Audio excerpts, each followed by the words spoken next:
Nandito ako ngayon sa Kinley 95 here in North Carolina. This is one of the second largest truck stop in America. So, yan ang magandang truck sa likod. Meron din dito sa likod ko, yan.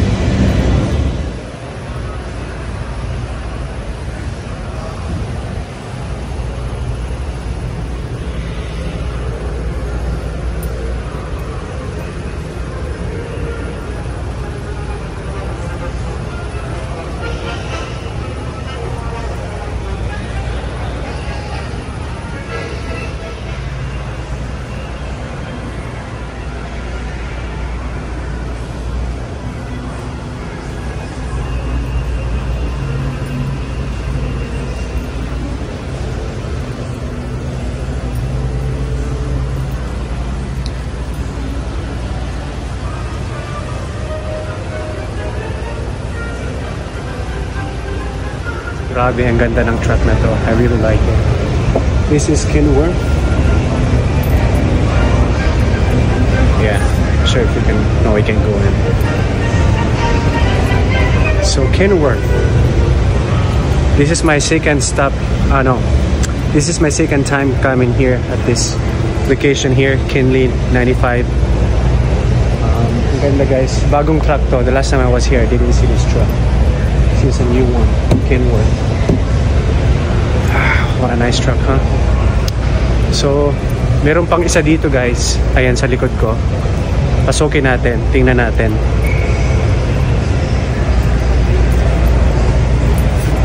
I'm inside. May backpack ko ngayon kasi magsha-shower tayo guys. And was thinking na tingnan ulit natin yung truck para makita nyo naman. So, a special tour for you guys. See that there? Right there, truck.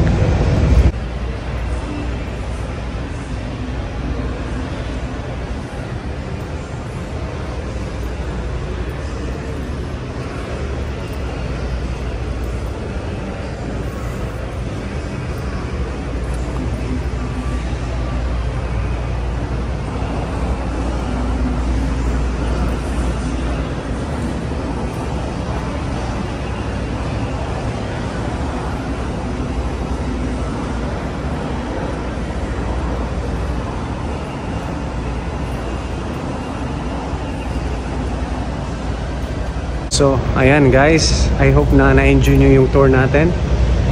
I hope that you guys like it. But, man, this truck is so freaking sexy. Pink Peterbilt. Super nice, super ganda. I would love to have it and drive it on the road. I don't know how much it's gonna cost, but it's probably this is like $500,000 worth of a truck. So, there is a Santa Claus inside there. Santa Claus! Ayan. May Santa Claus doon. Grabe guys, ang ganda. Super sexy. Too bad you can't go in. It's not allowed. So yeah guys, I'm here at this truck stop because I needed to bring my truck to the shop kasi for repair. I need an AC compressor replaced and ano pa ba? Yung coolant reservoir may damage, so I have to take my truck to the shop. And I already checked in, so matagal ang waiting guys, nasa 9 hours. So I'm gonna be here tonight, then tomorrow, and then come back work on Wednesday probably. Hopefully I can get it done soon. So ayan guys, pasok tayo sa shower. Magbubuk na ako ng shower. So I hope nagustuhan nyo yung kunting tour ko dito sa Kinley 95. So guys, before I take a shower, papakita ko muna sa inyo dito yung ibang section. Ayan, may mga candy sila. Maganda to guys. Laging busy to. This is the largest, one of the largest truck stop here in North Carolina. The other one, the most largest truck stop is in Iowa 80. This is probably the second one. Yeah. Meron silang mga local ano dito, honey. Yan. Yan. You see it? Mango lime salsa. Wonder how much is it? $6. Okay, so right here it's another truck, small truck. Yeah, they got Wendy's here, Dairy Queen, Subway, coffee shops. Yeah, Pizza Hut and Taco Bell. They also have Iron Escalate restaurant here that you can go. Ayan.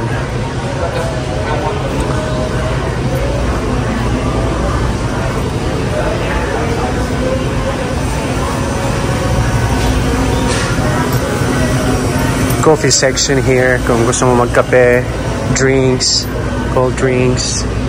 Ayan, kompleto sila dito guys. And right here, ayan, papakita ko lang sa inyo guys. Ang ganda-ganda ng lugar na to. Maraming pagpipilian, marami kang pwedeng bilhin, souvenirs for your family and friends.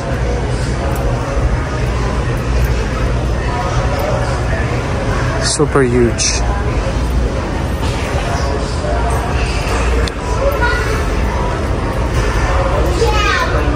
Hey, you guys remember this character?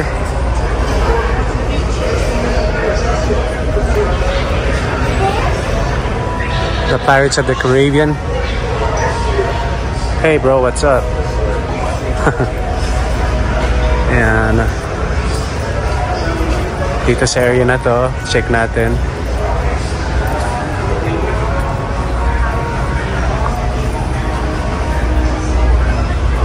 Yan ang restaurant sa loob.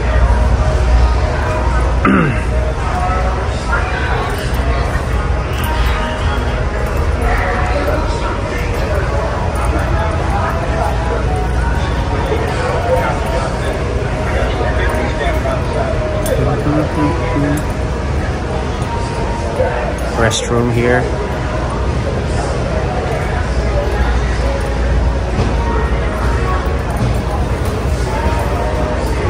Yan, marami silang candles dito na mabango.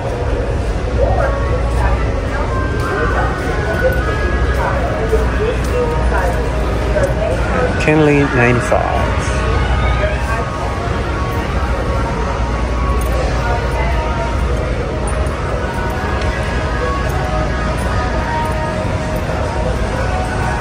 Doon banda yung shower guys.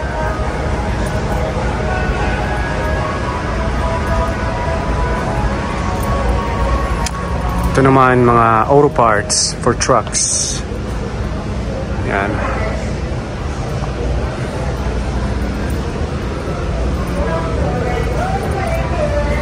May music, sana hindi tayo makopyright.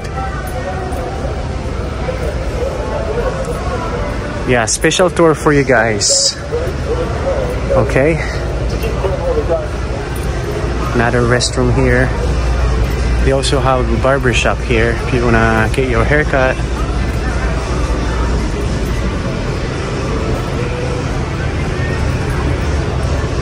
Yeah, headsets for truckers.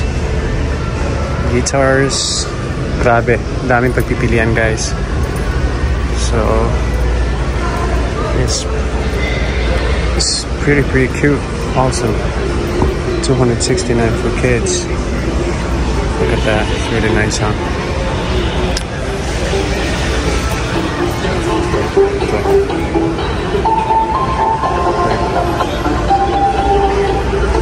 Elvis Presley is right here. Elvis, what's up?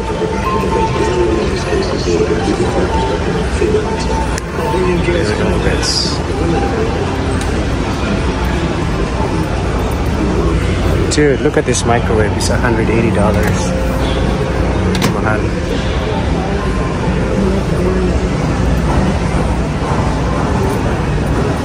So, ayun guys, pretty much nakita nyo na.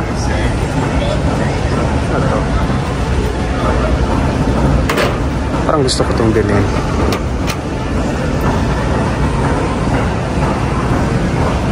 Ayan. So guys, ayan, ready na yung shower natin. Pasok na tayo. We are shower 1. This is a driver lounge here. So shower 1, where is it? So right here, shower 1. Right here, guys. Put the code in.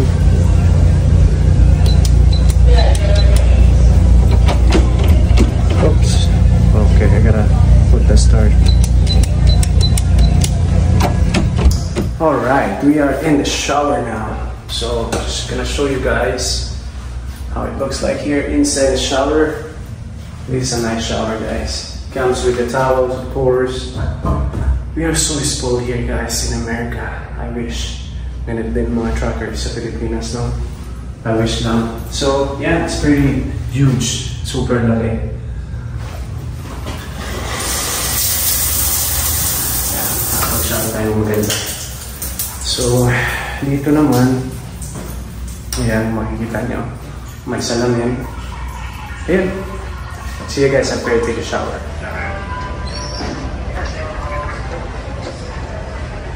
Guys, katatapos ko lang mag-shower. Bili tayo ng tortilla chips. Bili tayo ng ano nila, yung salsa na local made dito. Tingnan natin. Yung salsa na sinasabi ko, guys. Ito. Bili natin. Masarap to. Yung gulay salsa. Hey guys, so oras ngayon is 1:30 AM Tuesday. So ayun, katatapos lang maayos ng truck ko, kasi nagka-problema yung truck ko, guys, ano, sa coolant. Yung coolant niya, yung reservoir niya may leak. Medyo nasira siya, kaya ni-replace yung ano, yung whole thing na reservoir. So katatapos lang ngayon, 1:30 na dito ng umaga. So anyway, nung nag-check-in ako dito sa shop, sabi nila mga bandang 6:30 PM, sabi nila mga 9 to 10 hours yung waiting. Baka in-expect ko mga bandang 3 o'clock pa or 4 AM ngayon sila tatawag. Mamaya patulog na sana ako, bigla silang tumawag, which is okay lang. Kaya lang naputol yung tulog ko. So ang na-repair lang nila, guys, is yung ano lang, yung reservoir, coolant. Pero yung AC compressor ko, wala silang availability ngayon. Baka bukas pa ng umaga. Well, mamaya, kasi 1:30 AM na ngayon.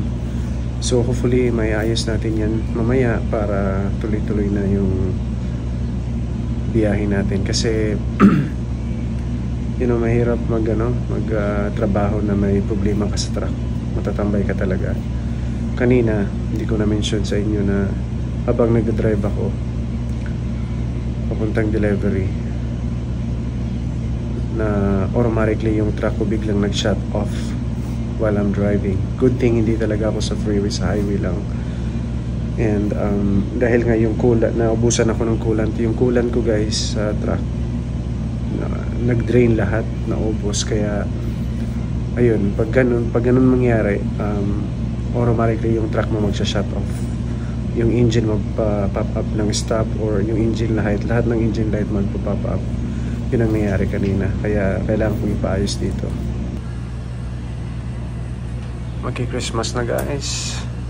Ayan, may free coffee sila dito pag habang inayos yung truck mo. Ayan, libreng coffee yan. Dito yung waiting area. May TV naman dito habang nag-aantay ka sa truck mo. Yan, kape, libre.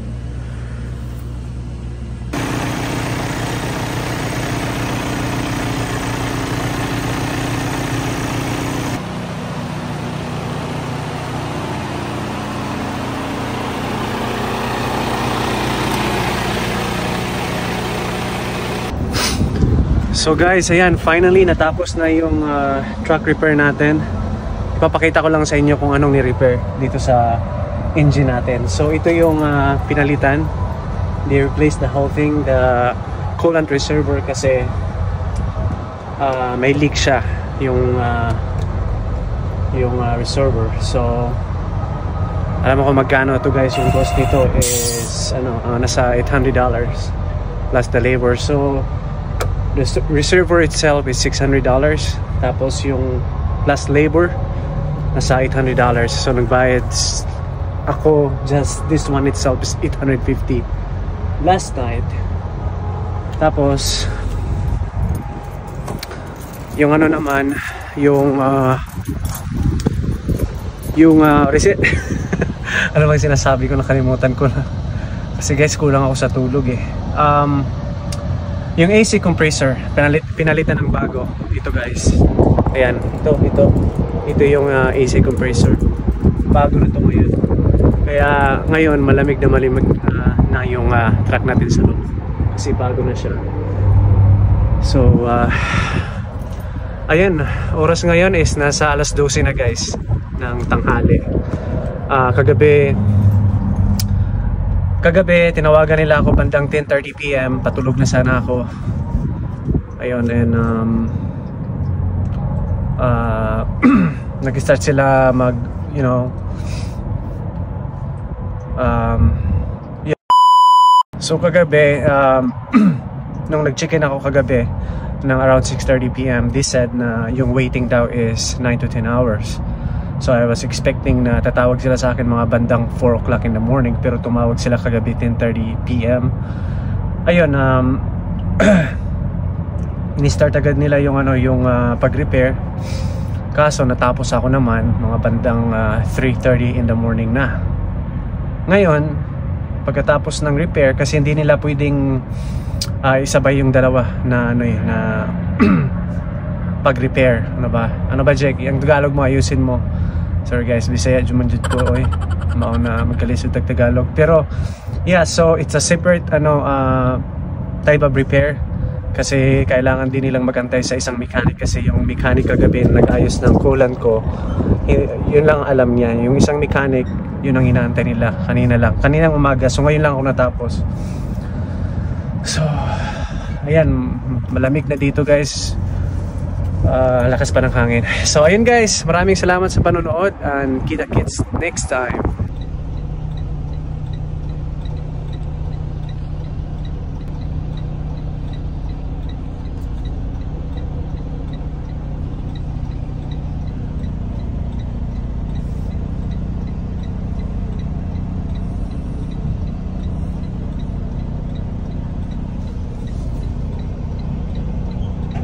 Natapos na rin yung repair, tapos yung AC ko nag-work na, kasi in the past few weeks guys, and also recently, yung AC ko nga hindi nagpo-produce ng hindi nagbo-blow ng cold air.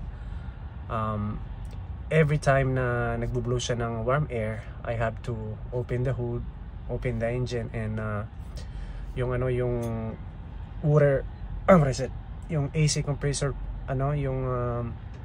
yung belt, every time I have to touch it para mag-spin siya. So para lang temporarily mag-blow siya ng cold air while I'm driving, kasi nga minsan may sa ibang state hindi pa masyadong malamig, ang init-init, kagaya kagabi, super init dito, mga bandang 70 degrees.